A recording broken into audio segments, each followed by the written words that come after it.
looking at the list, the names seem to be predominantly females, at least on Yeah, that's fair to say, predominantly female. Now, if that was intentional, it would make the van attack Canada's worst mass killing of women since the 1989 Polytechnique massacre. It is a disturbing through line from then to now. And as Renee Filipponi shows us, there are many women who don't want that thread to be lost in the search for an explanation. On the surface, life appears to be getting back to normal here. But for the women who live and work on Yonge Street, Monday's attack weighs on them. I know it's not like confirmed yet what's his motive, but if it was that, I don't get it. Like, I can't really understand why would he do that.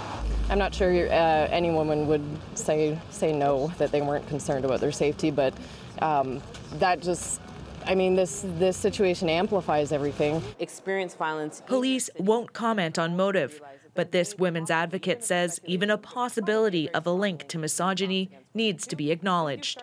We're looking away from the issue and wanting to blame the internet, wanting to blame mental health, wanting to blame religion, race, etc. But if you look at the common factor here, it's often, way too often, a real rage and a misogyny. I think it's early days. Ontario Premier Kathleen Wynne was careful in her comments today, but she did share her thoughts about the online posts. As the first female Premier of Ontario, but as a mom and as a grandmother, is that it's very disturbing. But gender-motivated violence existed long before the internet. Nearly 30 years ago in Montreal, 14 women were killed by an armed man who blamed feminists for his personal failings.